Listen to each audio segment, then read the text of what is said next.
ओम नमो भगवते वासुदेवाय। ओम नमो भगवते वासुदेवाय। ओम नमो भगवते वासुदेवाय। मुखं करोति वाचालं पंगुं लंघयते गिरिं यत्कृपातमहं वन्दे श्रीगुरुदीनतारिणं परमानन्दमाधवं श्रीचैतन्यमीश्वरम्। नारायणं नमस्कृत्यं नरं चैव नरोत्तमं देवीं सरस्वतीं व्यासं ततो जयमुदीरयेत्। नष्टप्रायेषु भद्रेषु नित्यं भागवत सेवया भगवती उत्तमश्लोके भक्तिर्भवति नैष्टिकी।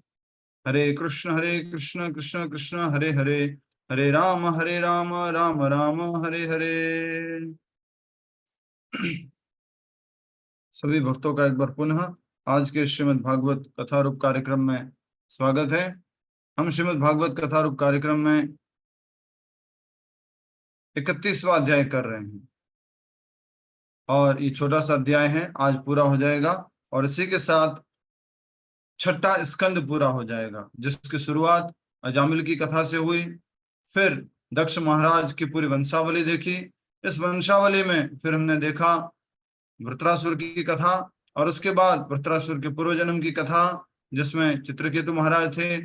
फिर चित्रकेतु महाराज की कथा के बाद हमने भगवान शिव के प्रति उन्होंने जो अपराध किया उसको देखा, समझा। और उसके बाद हमने देखा कि कैसे जो दक्ष महाराज की पीढ़ी थी उसी पीढ़ी में आगे समझते हुए हम देख रहे थे कि ये जो है दिति और अदिति, तो अदिति के पुत्र जो थे वो देवता थे और दिति के पुत्र कौन थे? दैत्य, असुर।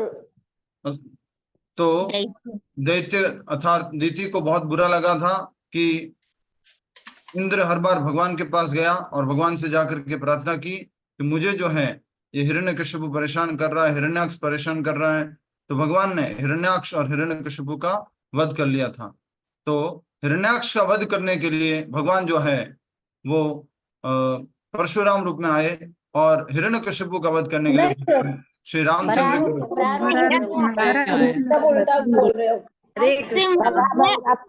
ओके ठीक है ठीक है ठीक है। तो हिरण्यकशिपु का वध करने के लिए भगवान वराह रूप में आए और हिरण्याक्ष का वध करने के लिए, अब तो सही है, हिरण्याक्ष का वध करने के लिए भगवान वराह रूप में आए और हिरण्यकशिपु का वध करने के लिए भगवान नरसिंह। तो दीति को बहुत क्रोध था, बहुत प्रतिशोध की भावना थी। उसने ऐसी कोशिश की कि मैं अपने पति को प्रसन्न करूं और मेरे पति प्रसन्न हो जाए। वह खुद ही शक्तिशाली हैं और प्रसन्न होकर के मुझे कुछ ऐसा आशीर्वाद दे दें कि मैं इंद्र को मार सकूं। तो इस प्रकार उसने अपने पति को, कश्यप मुनि को बहुत अच्छे से सेवा की और उसके फलस्वरूप कश्यप मुनि बहुत प्रसन्न हो गए और उनको आशीर्वाद दिया, वचन कहा तुम्हारी जो इच्छा वो मांग लो। तो उन्होंने मांगा कि मुझे ऐसा पुत्र दो जो इंद्र को मार सके। तो इस प्रकार से कश्यप मुनि बहुत ही परेशान हो गए, इंद्र मेरा ही बेटा है, अब एक और ऐसा बेटा दो जो इसको मार सके। तो बिल्कुल भी कश्यप मुनि के मन में ये बात उतर नहीं रही थी, वचन तो दे दिया था। तो उन्होंने अदिति को भक्ति मार्ग बताया और उसमें एक व्रत करने को बताया। उस व्रत का नाम क्या था?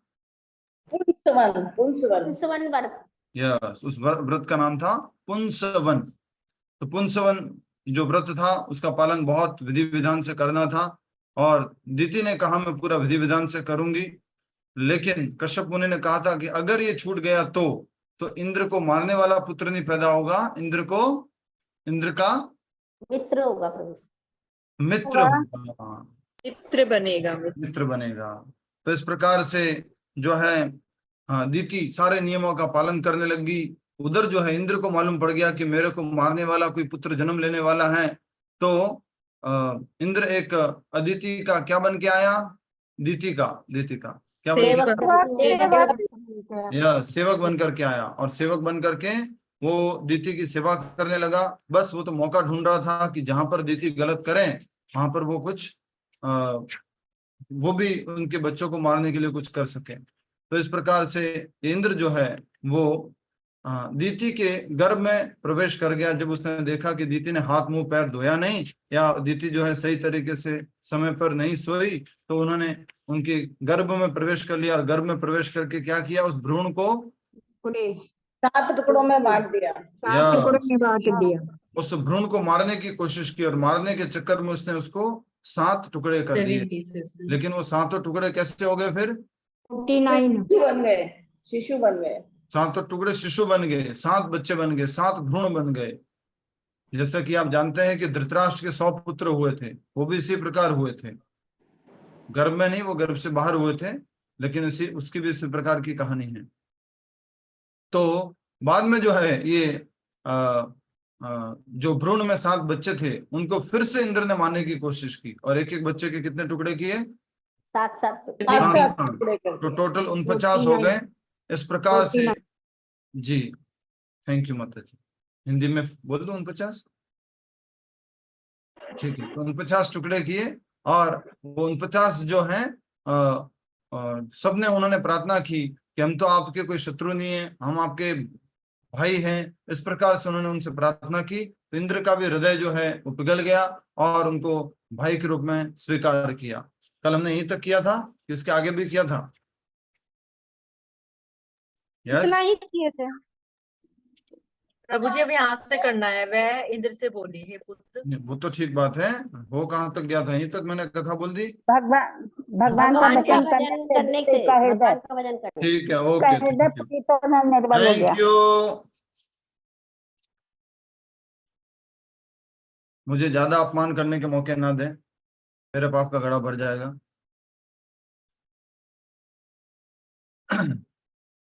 तो हमने देखा कि जब इंद्र ने देखा कि दीति के ये पुत्र उनके प्रति मैत्री भाव दिखा रहे हैं, तो उन्होंने कहा, चूंकि तुम मेरे भाई हो, इसलिए तुम्हें मुझसे भयभीत होने की आवश्यकता नहीं है। इंद्र ने आश्वासन दे दिया। सुखदेव गोस्वामी ने महाराज परीक्षित से कहा, हे राजन, जिस प्रकार तुम्हारी माता के गर्भ में अश्वत्थामा द्वारा छोड़े गए ब्रह्मास्त्र से तुम्हारी रक्षा हुई थी, उसी प्रकार भगवान नारायण की कृपा से दीति के गर्भ में 49 टुकड़े होने के बाद भी उनकी मृत्यु नहीं हुई। ये भी किसकी कृपा है?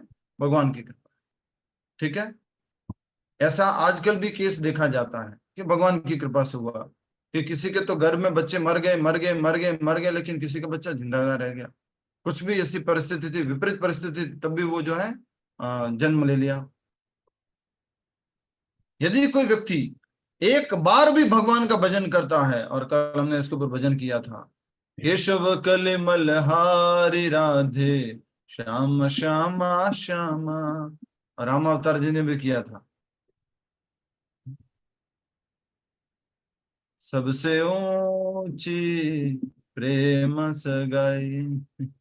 मैंने आपका भजन 2 बार कल आज सुना दिया लोगों को। अरे वो सुबह सर्कल में घूमने जाते हैं, किसी ने रिक्वेस्ट किया था मुझे, बाद में सब भूल जाते हो क्लास के बाद में, लिरिक्स भेज देना, लिरिक्स भेज देना, लिरिक्स भेज देना, एक का भी रिमाइंडर नहीं आया, एक का भी। मैंने तो आपको शाम प्रभु नहीं, प्रभु मेरी मदर ने बोला था आपको, उस टाइम बोला था, उसके बाद आपने तो फोन पे बोला था, थैंक यू। किसी का भी रिमाइंडर नहीं आया कि प्रभु जी भेज दीजिए। प्रभु जी मैंने तो सुन रहा था, निकाल दिया, भजन मैंने नोट कर दिया। ठीक है, किसी ने रिमाइंडर नहीं भेजा, उसके लिए बहुत बहुत धन्यवाद। अवेलेबल ऑन इंटरनेट प्रभु जी। हाँ, आपको इंटरनेट पे मिल गया होगा, बाकी लोग जो कह रहे थे भेजने का। ठीक है, आगे बढ़ते हैं। तो कह रहे हैं सुखदेव गोस्वामी, यदि कोई व्यक्ति एक बार भी भगवान का भजन करता है, तो उसके फल स्वरूप वह वैकुंठ लोक में प्रवेश करके भगवान जैसा स्वरूप प्राप्त करता है। इस मुक्ति को कौन सी मुक्ति बोलते हैं? सारूप्य मुक्ति। 5 प्रकार की मुक्ति होती है, 5 प्रकार की मुक्ति होती है। सबको मालूम है? कौन बताएगा 5 प्रकार की मुक्ति कौन कौन सी होती है? यस, कौन बताएगा? हाथ खड़ा करो। 5 प्रकार की मुक्ति।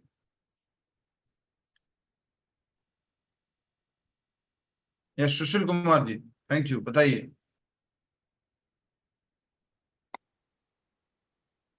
वो एक है सायुज्य मुक्ति, जिसमें ब्रह्म ज्योति में लीन हो जाना। एक है सायुज्य मुक्ति, जिसमें व्यक्ति जो है ब्रह्म ज्योति में विलीन हो जाता है। होता नहीं है कभी भी, लेकिन ऐसा लगता है कि मैं विलीन होना चाहता हूँ। ठीक है। एक है समीप मुक्ति, जिसमें भगवान के साथ रहना, जैसे कि अर्जुन। एक है द्वितीय सारूप्य। सामीप्य, जो भगवान के साथ में रहने का मौका मिलता है। सामीप्य, सामीप्य सुन रहे हैं, सायुज, युज मिल जाते हैं, सामीप्य पास में रहते हैं। लिख लेना, बाद में पूछो तो बोलना मत कि नहीं मालूम। एक है सरारूप मुक्ति, जिसमें नारायण रूप में आप लगते हैं भगवान के धाम में। सारूप्य, सरल नहीं, एक है सारूप्य। शाष्टी मुक्ति, जिसमें भगवान जितना वैभव आ जाता है। यस, और एक है साष्टी, साष्टी, साष्टी मतलब भगवान जितना वैभव मिल जाता है। और एक सालोक, जिसमें भगवान के धाम में रहना। और सालोक्य, जिसमें भगवान के निज लोक में रहने का अवसर प्राप्त होता है। तो ये 5 प्रकार की मुक्ति होती है। तो इसमें यहाँ पर कहा जा रहा है कि अगर कोई भगवान का भजन करता है एक बार भी, तो भगवान जैसा स्वरूप प्राप्त कर सकता है। दीति के लगभग 1 वर्ष तक भगवान विष्णु की पूजा आराधना की दीति ने, ठीक है। फिर इसमें क्या आश्चर्य है कि उसके गर्भ में जन्म लेने वाले मरुदगणों ने भगवान की कृपा से देवताओं का स्तर प्राप्त कर लिया। इसमें कोई आश्चर्य की बात नहीं है, क्योंकि 1 वर्ष तक दीति ने भक्ति की थी, तो भगवान की कृपा हुई और वो मरुदगण क्या बन गए, देवता बन गए। भगवान का भजन करने से दीति का हृदय पूरी तरह निर्मल हो चुका था। और यही कौन चाह रहे थे, पतिदेव, कश्यप मुनि चाह रहे थे। कश्यप मुनि। धन्यवाद कश्यप मुनि, आपने अच्छी टेक्निक बताई है, ठीक है। तो भगवान का भजन करने से दीति का हृदय पूरा निर्मल हो चुका था। इसको अंडरलाइन कर लो। नींद से जगते ही उसने अपने पास बैठे 49 शिशुओं को देखा।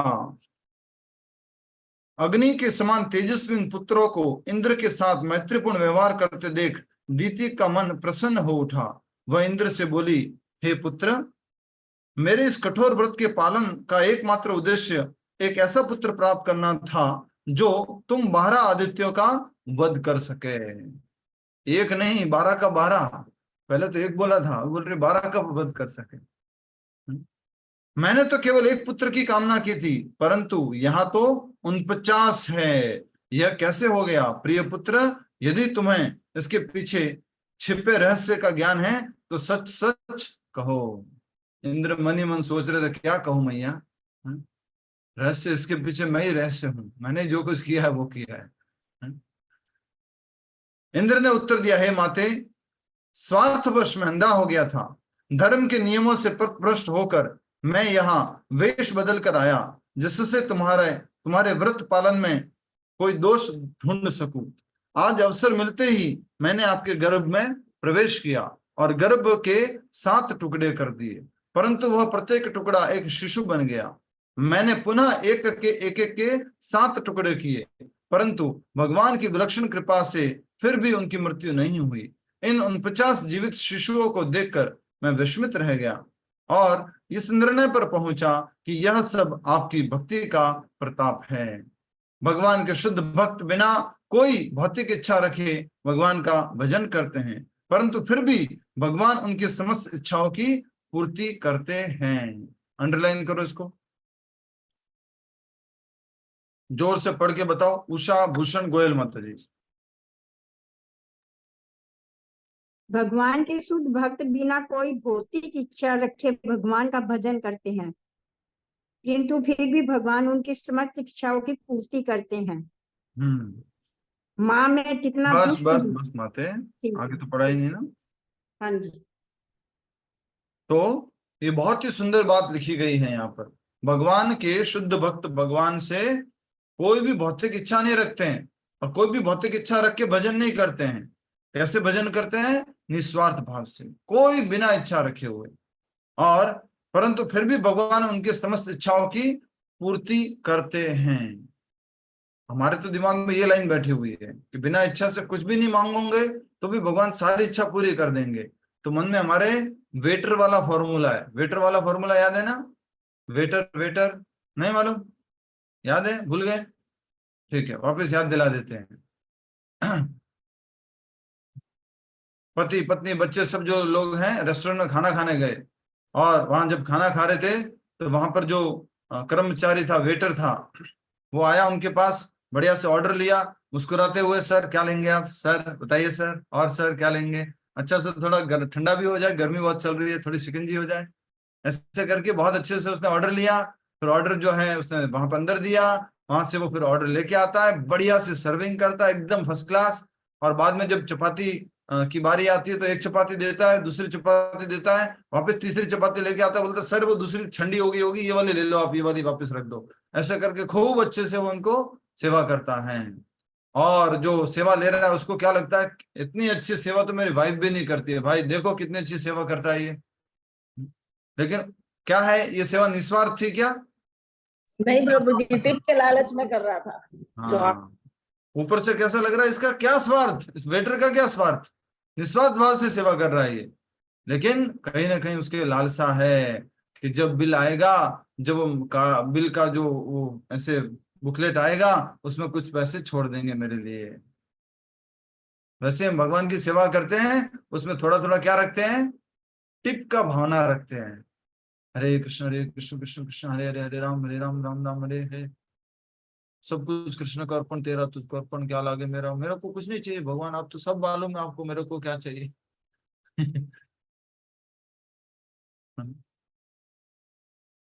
मैं आपसे कुछ पूछूंगा ही नहीं, शुद्ध भक्त कभी आपसे पूछते नहीं है भगवान, कभी कोई मैं पूछूंगा ही नहीं आपको, बट आप तो पिता है, आप सब जानते हैं।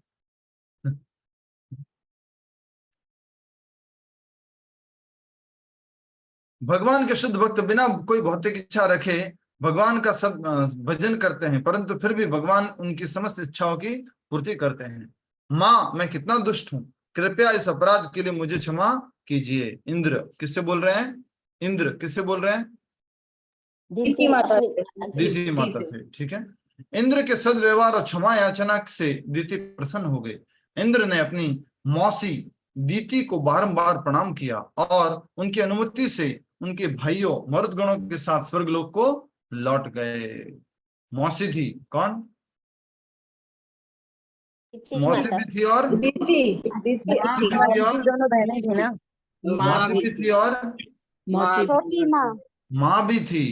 तो इस प्रकार से उन्होंने हमसे क्षमा मांगी, माता भी प्रसन्न होगी कि बेटा इस प्रकार से माफी मांग रहा है, उनको माफ कर देती हूँ। और इस प्रकार वो दीति से अनुमति लेकर बारंबार प्रणाम करके इंद्र मरुद गणों के साथ में स्वर्ग लौट गए। उन्होंने उनको अपने भाइयों के रूप में स्वीकार कर लिया। तो ये परीक्षित महाराज का प्रश्न था कि ये जो मरुदगण हैं दीति के पुत्र, वो देवता में कैसे आते हैं। इस प्रकार से वो देवता बने मरुदगण। और प्रभु जी ठीक बात है, इंद्र ने उनको भाई के रूप में स्वीकार कर लिया, लेकिन उनके अंदर देवता जैसे गुण भी तो होने चाहिए। तो उनके अंदर देवता जैसे गुण कहाँ से आए ये बताओ। एक साल दीदी में जो से आए होंगे तो व्रत का पालन करने से माँ से आया, क्योंकि 1 साल तक माता ने भक्ति की थी, उस कारण से वो जो मरुतगण हैं वो सब भक्त बन गए और वो आगे देवता बन गए। देवता कौन होते हैं, विष्णु के ही भक्त होते हैं, लेकिन शुद्ध भक्त नहीं होते हैं। विष्णु भक्त भवै देव, विष्णु भक्त भवै देव, विष्णु के भक्त जो है वही देव बनते हैं, लेकिन वो क्या नहीं है, शुद्ध भक्त नहीं है। शुद्ध भक्त होते तो क्या होता है इनके साथ में, भगवान की सेवा में गोलोक धाम चले जाते हैं। गोलोक धाम में फिर गोलोक वृंदावन धाम जाते। गोलोक एक्सप्रेस खड़ी हुई है, आप सभी लोग इसमें विराजे हैं और सीधा गोलोक वृंदावन चले।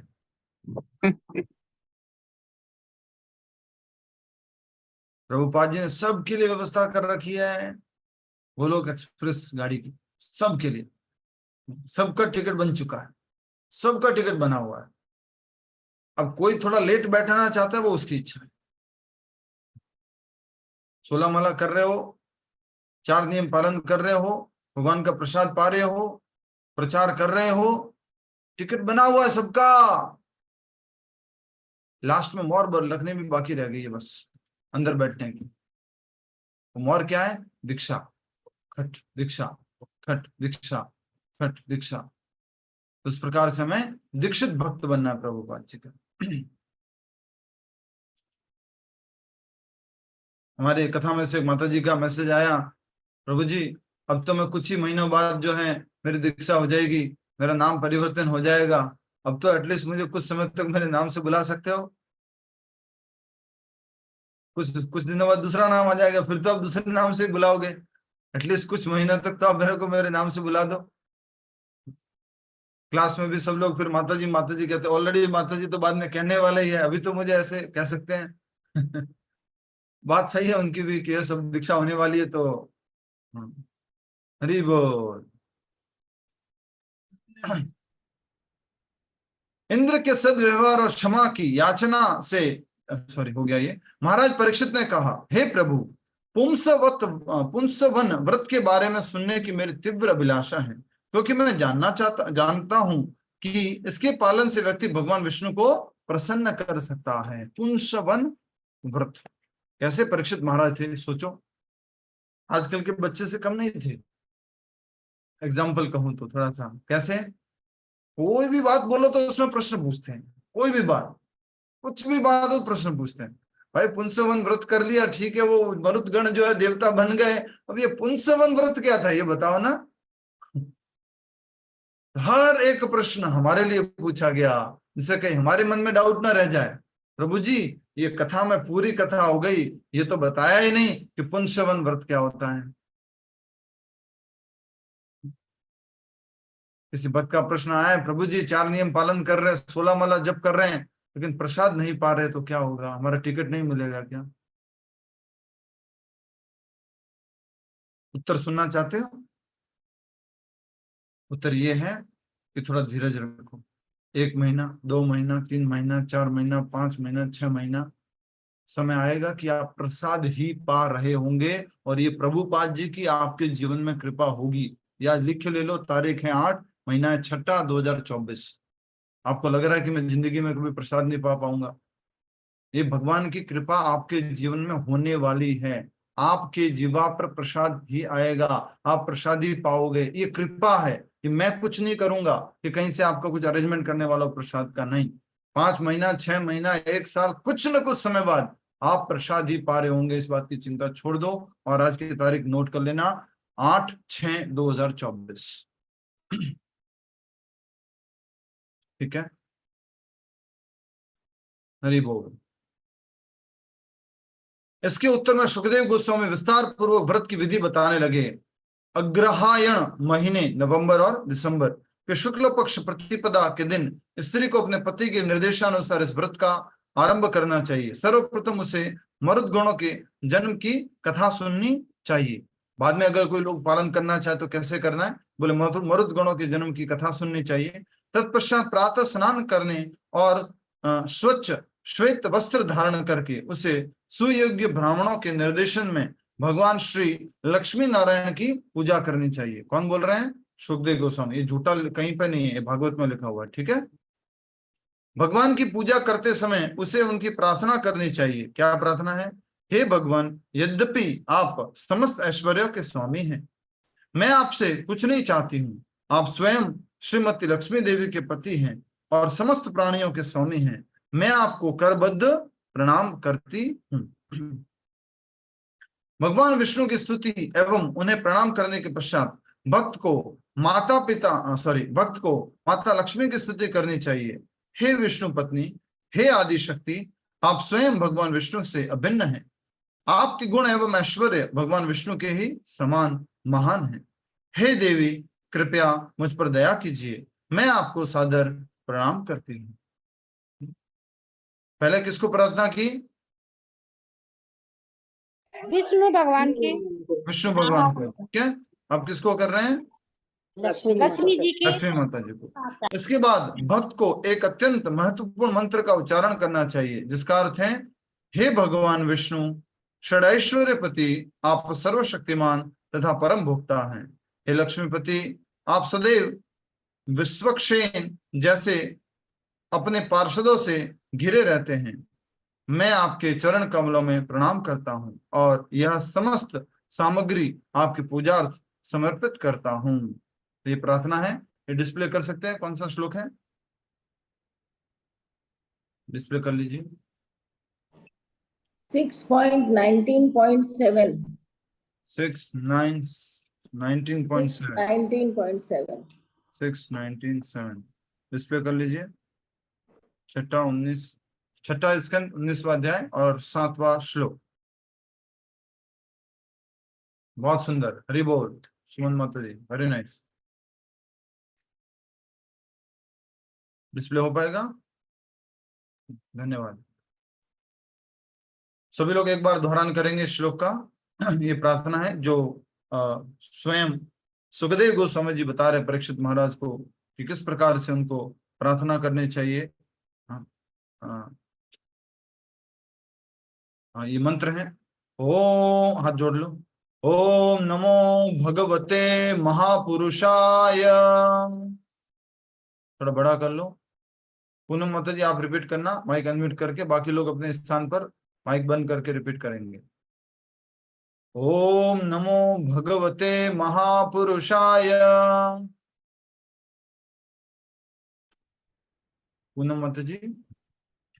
सॉरी प्रभु, मैंने सुना नहीं था। ओम नमो भगवते महापुरुषाय महानुभावाय महाविभूतिपते महानुभावाय महाविभूतिपते सह बलिम उपरहामिति। सह महाविभूतिभिर्बलिमुपरहमिति। अनेना हर मंत्रेण विष्णो वाहना अर्ध्यपाद्योपस्पर्श स्नानवशास उपवित विभूषण गंध पुष्प दुग्ध। अनेन हर हर मंत्रेण विष्णुरः वहना अर्घपाद्योपस्पर्शन स्नानवासा उपवीत विभूषण गंध पुष्प धूप दीपोपहारद्युपचारान् सुसमाहितोपाहरेत्। दीप उपहारादुपचारान् सुसमाहितोपहारेत्। हरे कृष्णा। धन्यवाद। ये प्रार्थना है जो बोली गई है कि मंत्र का उच्चारण करना है। कि इसके बाद भक्त को एक अत्यंत महत्वपूर्ण मंत्र का उच्चारण करना चाहिए जिसका अर्थ है हे भगवान विष्णु षड ऐश्वर्यपति।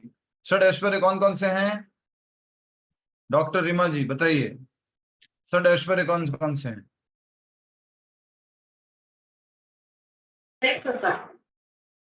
षड ऐश्वर्य, 6 ऑपुलेंसेस इंग्लिश में बोलते हैं। ओके रुको, इनको मालूम है, हिंदी में बोलिए। Wealth, beauty, renunciation, strength,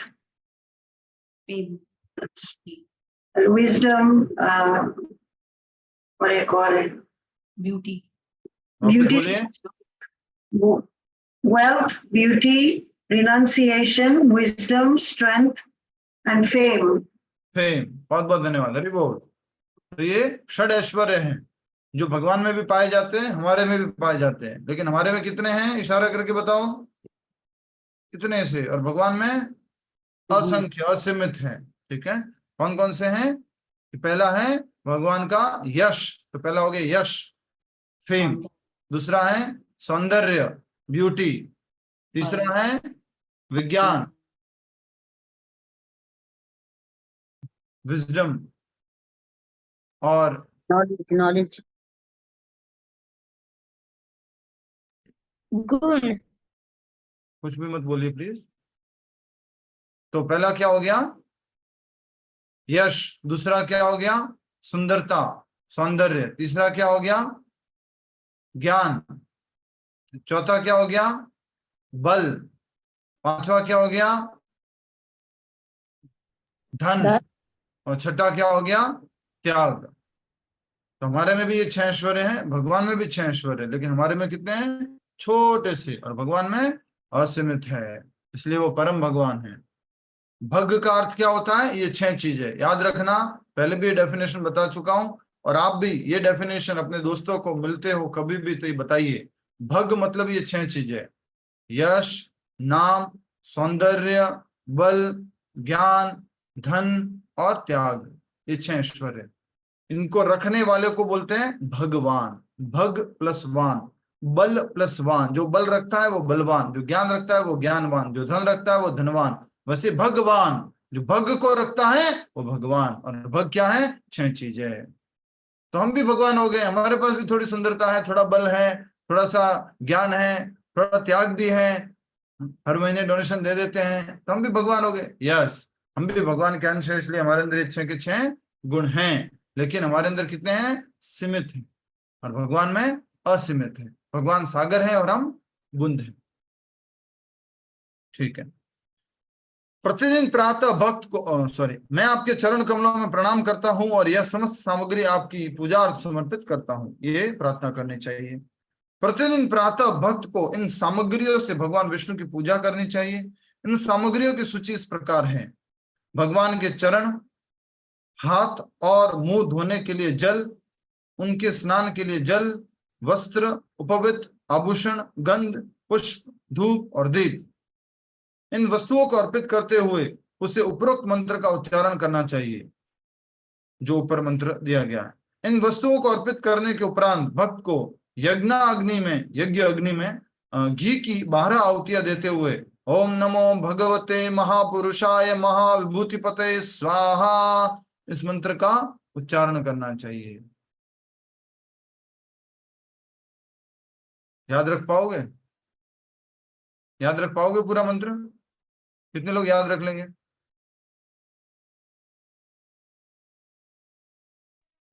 प्रभु याद करेंगे तब रख पाएंगे।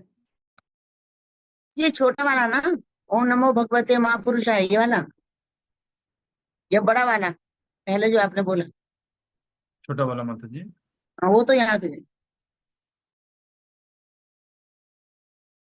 इसलिए प्रभुपाद जी ने सबसे सरल मंत्र दिया है, हरे कृष्ण कृष्ण कृष्ण हरे हरे, हरे राम राम राम हरे हरे। सारे यज्ञ हो गए, सारी आहुतियां हो गई, सारे मंत्र हो गए, सारी पूजाएं हो गई। ये ठीक है प्रभु, ये ठीक है ना? तो याद नहीं रहता है, ये जरूर पूरा याद रहता है। इसलिए प्रभुपाद जी ने दिया है, हम कलयुग के लोग हैं, कहाँ याद रख पाएंगे? ओम नमो भगवते महापुरुषाय महाविभूति पते स्वाहा, और कहाँ स्वाहा करने लाए जाएंगे, कहाँ शुद्ध घी लेके आएंगे, और कहाँ कुछ हवन करेंगे? हाँ, बहू आके बोल देगी कि पिताजी थोड़ा बाहर कर लो, गार्डन में कर लो, मेरा वो ऊपर की दीवार गंदी हो रही है। बिल्कुल सही बात है, एक्चुअल फैक्ट है। पर ये पुरुष व्रत आजकल करेगा कौन प्रभु जी? कोई नहीं एक कर साथ में सकता। से एक दिन नहीं करे। एक दिन कर ले, बोला डेली करना है। कौन डेली छोड़ के 1 मिनट नहीं करता? प्रभु जी 1 वर्ष तक? हाँ, 1 वर्ष तक डेली करना है। तो हमारे लिए प्रभुपाद जी ने बहुत सिंपल कर लिया, नहाए बिना नहाए, सोते जागते उठते खाते पीते हरे कृष्ण कृष्ण कृष्ण हरे हरे, हरे राम राम राम हरे हरे। बट अब इसमें कंजूसी मत करना मेरे प्रभु जी, मेरे माता जी, इसमें कंजूसी मत करना। इसमें न तो घी डालना है, न बहू की कुछ ताने सुनने हैं, न बेटे का कुछ सुनना है, न पत्नी की बात सुननी है। इसमें तो आपको माला पकड़ करके 16 माला करनी। इसमें कोई इन्वेस्टमेंट नहीं, कोई पैसा खर्च नहीं हो रहा है। सिंपल सा इन्वेस्टमेंट है कि अपने मन को इस माला में लगा के रखना है। मैं आपको कई बार ये कथा बता चुका हूँ। जब मैं मंदिर ज्वाइन करने वाला था तो मेरे पिताजी कहाँ लेके गए थे मुझे? किसको याद आ रहा है? गुरु जी के पास इसी बाबा के पास। बाबा के पास एक मौनी बाबा थे, खास करके मौनी बाबा जो बोल नहीं पाते थे, उनके पास लेके गए थे। तो मैं उनसे उत्तर देता था, मैं तो बोल के उत्तर देता था, और वो उत्तर कैसे देते थे? लिख लिख करके उत्तर देते थे। मैं बोलता था, वो लिख करके उत्तर देते थे। अच्छा, हरे कृष्ण। तो वो लिख करके उत्तर देते थे। हुआ क्या फिर? हुआ ये कि लास्ट में उन्होंने एक पेपर के अंदर लिखा कि मैं अब तुम्हें नहीं समझा सकता, तुम्हें जाना तो जाओ, मंदिर ज्वाइन करना तो करो, लेकिन लास्ट बात मेरे याद रखना, माला करो तो आधी मत करना, पूरी करना। लिख करके दिया उन्होंने। तो मैंने पढ़ा, माला करो तो आधी मत करना, पूरी करना। मैंने इसका मतलब क्या है समझ नहीं आया मुझे। मैं तो माला पूरी करता हूँ, शुरू करता हूँ और वहां से पूरी करता हूँ। तो उन्होंने फिर लिख के उत्तर फिर से दिया अगर हाथ फेर रहे हो मोती के ऊपर तो आधी माला है, और साथ में अगर मन भी जुड़ा हुआ है तो पूरी माला है। समझ में आ रही है मिथिलेश माता जी? मिथिलेश माता जी हाँ जी प्रभु जी, समझ में आ रहा है। आ रही है ना? करनी चाहिए जी जी जी, बराबर करनी समझ में आ रही चाहिए है? कि मन से करनी चाहिए माला। यस, हाथ के साथ में मन भी होना मन चाहिए। मन भी होना चाहिए। बहुत मुश्किल है, बहुत मुश्किल है। हाँ जी, अभी सही तो बात समा है। उधर हमारा तो ऐसे चल रहा है कि माला पूरी हो जाए बस, मन बाद में कब आएगा मालूम नहीं। अभी तो माला पूरी करनी है। अभी 16 अपने माला। जीवन में ये सब उतार चढ़ाव आते रहते हैं, इन उतार चढ़ावों को बस सहन करना है कि 16 माला कर लो बस, फिर आएगा समय जब और अच्छा जप होगा। विचलित नहीं होना है, ठीक है? एक हमारे क्लास में माता जी है, उनके गले से बोला ही नहीं जा रहा है, वो 16 माला नहीं कर पा रहे, मन में करते हैं। मुझे बहुत बार बोले प्रभु जी इसे तो क्या होगा, प्रभुपाद जी ने तो बोला है बोल बोल के करना है। तो मैंने कहा कोई बात नहीं, समय आएगा जब फिर आपके गले से फिर से आवाज आएगी, इस समय परिवर्तन आएगा और गला ठीक होगा और भगवान की कृपा होगी, ठीक है? तो ये मंत्र बोलने के बारे में बोला है, तो हमारे को तो एक सिंपल सा मंत्र बोलना है, हरे कृष्ण कृष्ण कृष्ण हरे हरे, हरे राम राम राम हरे हरे। श्री लक्ष्मी नारायण समस्त प्रकार के वर एवं सौभाग्य प्रदान करने वाले हैं, इसलिए सृष्टि के प्रत्येक व्यक्ति का सर्वप्रमुख कर्तव्य उनकी भक्ति करना है। अंडरलाइन कर लो दोनों बातों को, दोनों बातों को। श्री लक्ष्मी नारायण समस्त प्रकार के वर एवं सौभाग्य प्रदान करने वाले हैं, ठीक है? दूसरी बात क्या है? इसलिए सृष्टि के प्रत्येक व्यक्ति का सर्व प्रमुख कर्तव्य है उनकी भक्ति करना। सर्व प्रमुख मतलब सबसे पहला कर्तव्य उनकी भक्ति करना। भूमि पर दंडवत प्रणाम करते हुए भक्त को 10 बार उपरोक्त इस मंत्र का उच्चारण करते हुए यह प्रार्थना करनी चाहिए, हे भगवान विष्णु, हे माता लक्ष्मी, आप संपूर्ण सृष्टि के स्वामी हैं। यद्यपि भौतिक संसार में माता लक्ष्मी आपकी भौतिक शक्ति के रूप में प्रकट होती हैं, वास्तव में वे आपकी अंतरंगा शक्ति है। कौन सा मंत्र डिस्प्ले कीजिए भूमि को प्रणाम करते समय? यस, कृष्णा प्रभु जी 10वां श्लोक है, 6.19.10। 6:19:10 यस, डिस्प्ले कीजिए। 6:19:10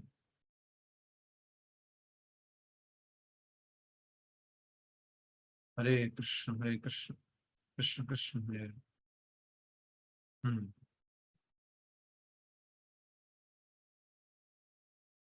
हरे कृष्ण कृष्ण कृष्ण हरे हरे।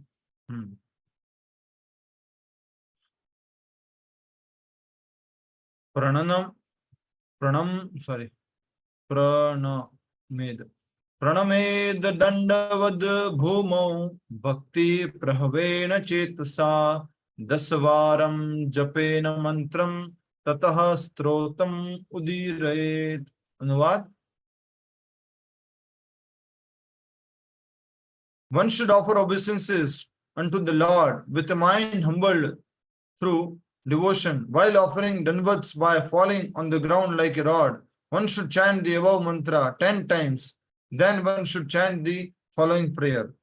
तो ये कह रहे हैं कि भूमि पर दंडवत प्रणाम करते हुए भक्त को 10 बार उपरोक्त इस मंत्र का उच्चारण करना चाहिए। ये वाला मंत्र था। फिर अगला मंत्र बोल रहे हैं कि नेक्स्ट मंत्र है, युवाम तु विश्वस्य विभू जगतः कारण परम यम ही प्रकृति ही सूक्ष्मा माया शक्ति दुरत्या। कह रहे हैं, हे प्रभु, आप समस्त शक्तियों के स्वामी हैं, आप देवादिदेव हैं और आप गतिविधियों की मूर्तिमान श्रीमती लक्ष्मी जी समस्त सद्गुणों की निधि हैं। हे भगवान, आप ही उनके इन सद्गुणों के एकमात्र भोक्ता हैं। चूंकि आप तीनों लोकों के सर्वोच्च नियंत्रक और हितैषी हैं, मेरी यही कामना है कि आपकी कृपा से मेरी मनोवांछाएं पूर्ण हो। तो इस तरह से ये प्रार्थनाएं करनी होती है। फिर क्या कह रहे हैं सुखदेव गोस्वामी, भगवान विष्णु की पूजा करने के पश्चात भक्त को वेदी से समस्त सामग्री हटाकर उसे साफ करना चाहिए और फिर हस्तमुख प्रक्षालन के लिए भगवान को जल देना चाहिए। तत्पश्चात अपने पति को भगवान विष्णु का प्रतिनिधि स्वीकार करते हुए पत्नी को अपने पति को भगवान का प्रसाद देकर उसकी पूजा करनी चाहिए। यदि पत्नी यह व्रत करने में अक्षम है तो पति इसका पालन कर सकता है। ऐसी स्थिति में दोनों को इसका फल प्राप्त होगा। अभी कोई माता जी और प्रभु जी साथ में बैठे तो बोल देना प्रभु जी को, मैं नहीं करने वाली, आप कर लेना। ठीक है। भगवान विष्णु की पूजा निरंतर 1 वर्ष तक होनी चाहिए। तत्पश्चात कार्तिक, अक्टूबर, नवंबर पूर्णिमा के दिन पत्नी को उपवास रखना चाहिए। अगले दिन प्रातः स्नान आदि से निवृत्त होकर उसे भगवान की पूजा करनी चाहिए और गुह्य सूत्रों के अनुसार उत्सव के लिए विभिन्न व्यंजन बनाने चाहिए। वाह। और विशेष रूप से घी से मिश्रित पायसन्न खीर यज्ञाग्नि में इस खीर की 12 आहुतियां देने के पश्चात पति को चाहिए कि वह ब्राह्मणों की सादर वंदना करे और उनसे आशीर्वाद प्राप्त करे। फिर आचार्य को आसन देकर उन्हें प्रसाद खिलाए। तत्पश्चात जब पत्नी उस खीर प्रसाद को खाती हैं तो निश्चित ही उसे एक ज्ञानवान एवं सत्यनिष्ठ पुत्र प्राप्त होता है। इतना ही नहीं, इस व्रत का पालन करने वाली पत्नी को पुत्र के साथ साथ सौभाग्य, ऐश्वर्य, दीर्घायु, पति, ख्याति और सुंदर निवास प्राप्त होता है। यदि कोई कुंवारी लड़की इस व्रत का पालन करती है तो उसे सुयोग्य पति मिलता है। यदि कोई स्त्री अवीर, बिना पति एवं पुत्र वाली है तो इस व्रत का पालन करने से वह वैकुंठ की प्राप्ति करती है। जिस स्त्री के बच्चे जन्म लेते ही मर जाते हैं, इस व्रत के पालन से उसे दीर्घायु संतान की प्राप्ति होती है और कुरूप स्त्री रूपवती बन जाती है। कुरूप स्त्री रूपवती ट्राई करना चाहेंगे 1 साल तक।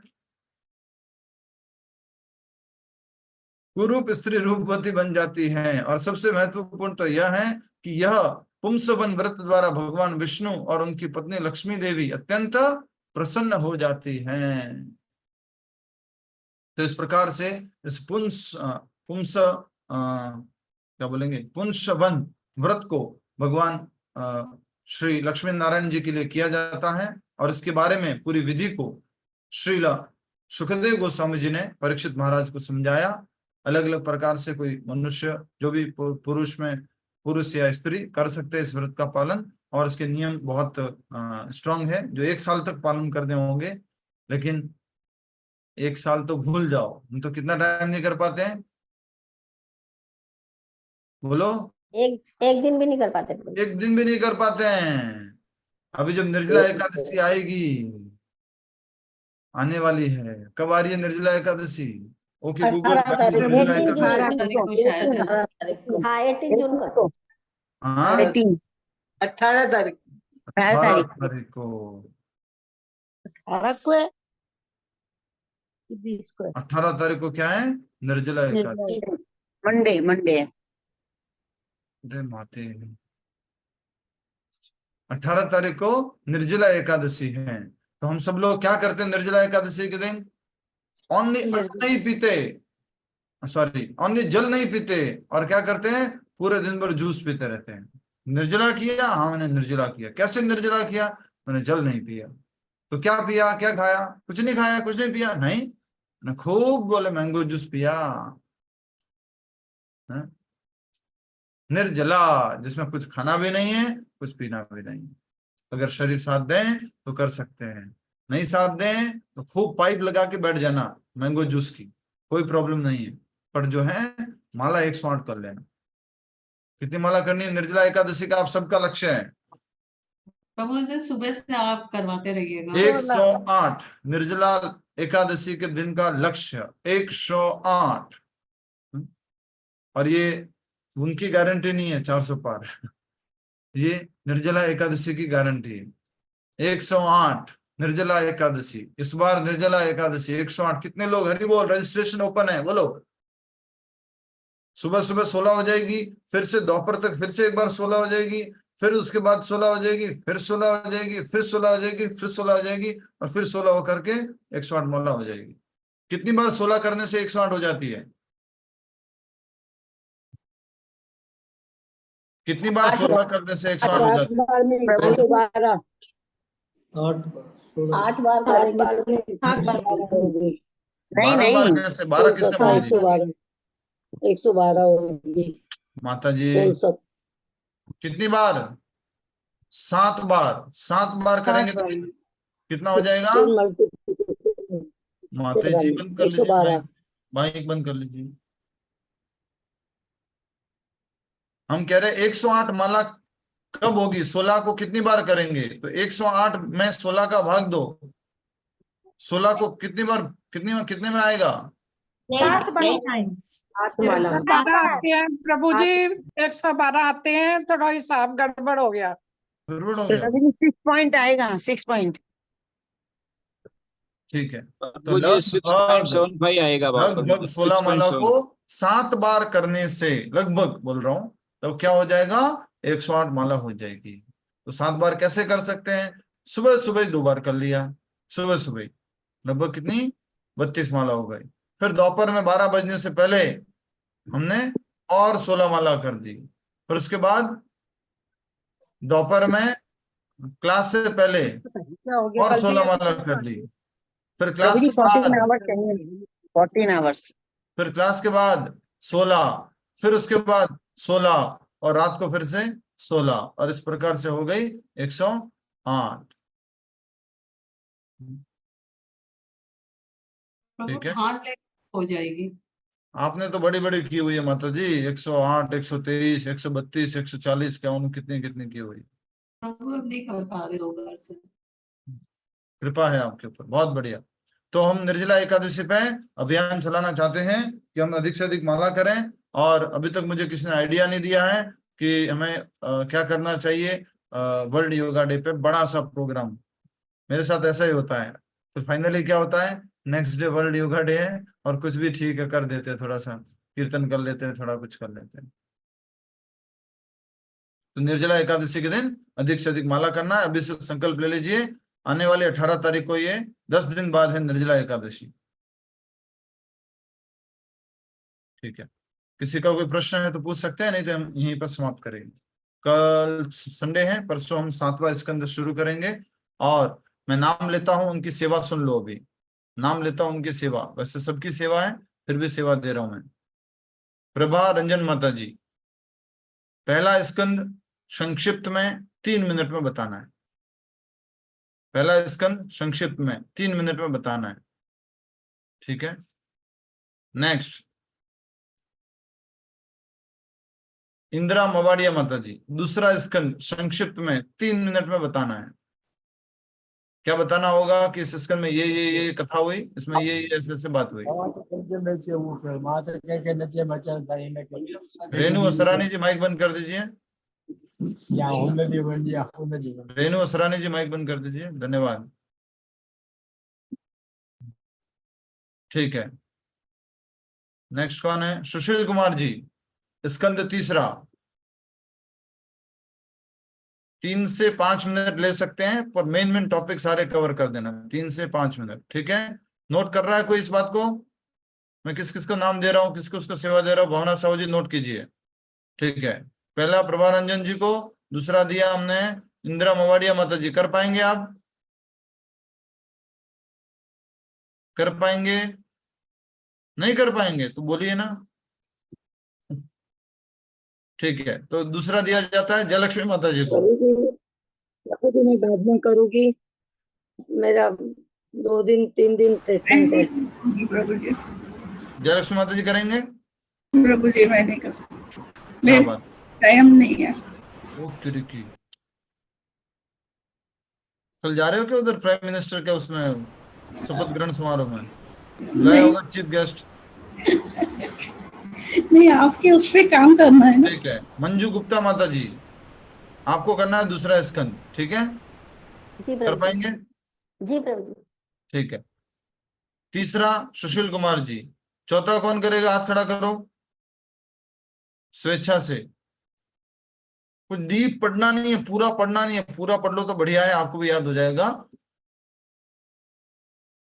यस, चौथा सुशीला माता जी, पांचवा रेखा मल्होत्रा माता जी। यस नो, यस नो पहले बोलो, कर पाएंगे? पांचवा,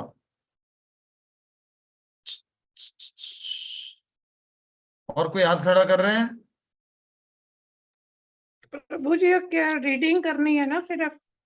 अरे रीडिंग नहीं करनी है जी, 2 रीडिंग मिनट कर में यहाँ लेंगे। क्लास में, 3 मिनट में पूरा स्कंद यहाँ पे बताना है क्लास के अंदर। 3 मिनट में उसके पॉइंट बताने हैं ना, क्या हाँ, क्या 3 उसके मिनट में। अंदर कंटेंट्स क्या क्या है। ऐसे हुआ, ठीक ऐसे है, हुआ, ऐसे हुआ, ऐसे हुआ, ऐसे हुआ, ऐसे हुआ, ऐसे हुआ, ऐसे हुआ, ऐसे हुआ, ऐसे हुआ, ऐसे हुआ, ऐसे हुआ। ठीक। छठे स्कंद में क्या में हुआ? कर दूंगी। बोले कि 5वें स्कंद में जो है वो नरक के बारे में बताया था, उसको सुनकर के परीक्षित महाराज ने प्रश्न पूछ लिया कि बाकी लोगों की मुक्ति कैसे होगी। तो फिर जो है क्या नाम है इसका, अजामिल की कथा सुनाई दी, और अजामिल की कथा के बाद में दक्ष महाराज की कथा आई, उसके बाद में जो है वृत्रासुर की कथा आई, उसके बाद में ये कथा आई, उसके बाद में ये कथा आई, उसके बाद में क्लास खत्म हो गई। ठीक है, मैं कर दूंगी 5 मिनट। प्रभु जी क्विक आज रिवीजन करवा रहे हैं, क्विक या रिवीजन। हम सबको थोड़ा थोड़ा रिफ्रेश हो जाएगा। ठीक है, नेक्स्ट छठा स्कंद। ठीक है, भावना साहू जी आपने ही किया है तो आपको ये सेवा दी जाती है। अब आप पॉसिबल है आपके लिए? Yes no? ऑफिस, फैक्ट्री, काम, काम है, कर पाएंगे? Yes no? जी कर लूंगी, ठीक है, ओके, हरि बोल। आप किसी और को दे देते हो, ठीक है। नेक्स्ट, नेक्स्ट नाम है सुमन माता जी का। सुमन माता जी, आपको कौन सा स्कंद करना है? हमने 6 तक ही तो करे ना। दे दीजिए, 5वां दे दीजिए, 6वां दे दीजिए, जो भी देना चाहें। छठा स्कंद तो बहुत ही छोटा सा है, तो 6 सुमन वाला माता दे जी को दीजिए। 7वां, 8वां, 9वां, 10वां, 11वां और 12वां करना है। 6 वाला सुमन तो अभी माता जी करा को ही दे नहीं है दीजिए। प्रभु जी। प्रभु जी सबसे बड़ा तो पहला स्कंद का ज्यादा है, छठा तो बहुत छोटा है। ठीक है, कोई बात नहीं, तो मैं देता हूं सुमन माता जी को पहला और दूसरा स्कंद। ठीक है, ऑलरेडी दे रखा है आपको, फिर से ही होगा। इस नेक्स्ट क्लास खाली रिवीजन की होने वाली है। अच्छा, ओके। सुमन माता जी को पहला और दूसरा स्कंद, पूनम माता जी को तीसरा और चौथा स्कंद। ये बड़े बड़े दिग्गज लोग हैं, उनको बड़ी बड़ी सेवा दे देते हैं हम। कुछ नहीं है प्रभु जी, बड़े दिग्गज नहीं है। हाँ, जयलक्ष्मी माता जी यही बोल रही थी, मेरे को 1 स्कंद का दे रहे हो, 6 स्कंद पूरे दो, मैं क्या 1 स्कंद नहीं करूंगी। हाँ ठीक, प्रभु जी हम भी कर लेंगे, बता दीजिए कोई भी स्कंद हो। आपको, आप तो माता जी महा एक्सपर्ट है अभी, आप पहला स्कंद अच्छे से बताइएगा सबको। नहीं, ऐसी कोई बात नहीं है। ठीक है, ओके। मैंने एक और सेवा दे रखी है, विवेक जी कर रहे हैं और उनकी माता जी कर रहे हैं। अच्छा है अगर वो कर ले तो। भागवतम में ऑर्डर में करना है कि पहले ये हुआ, फिर ये हुआ, फिर ये हुआ, फिर ये हुआ, फिर ये हुआ, फिर ये हुआ, फिर ये हुआ, ऐसे करना है। थोड़ा आगे पीछे है भागवतम में अभी तक जो हमने पढ़ा उसमें। ठीक है, तो नेक्स्ट कौन और कोई सेवा करना चाहते हैं? हाथ खड़ा करो। पहला दूसरा हो गया, तीसरा चौथा हो गया। और कुछ लोग सोच रहे हैं, जैसे कि हमारे क्लास में है, कौन है? छठा अध्याय मैं करूंगी प्रभु जी। छठा अध्याय? मुझे मिथिलेश माता जी को दीजिए, बेचारे कब से हल रहे। तीसरा चौथा उनको दे दीजिए। ठीक है, ओके। ठीक है, मैं रिक्वेस्ट करूंगा कि आप सबको, अभी तो ये बड़ा बड़ा तो बोल दिया है, एक एक अध्याय दिया जाएगा। अभी तक कितने अध्याय हुए हैं? 32 अध्याय हुए हैं। ठीक है, एक एक अध्याय तो बहुत है, एक एक अध्याय। प्रभु ज्यादा अच्छा रहेगा, एक एक अध्याय दीजिए। ठीक है, तो एक एक अध्याय का रिकॉर्डिंग ऑफ कर दो प्लीज। ये सब क्यों रिकॉर्ड करते हो?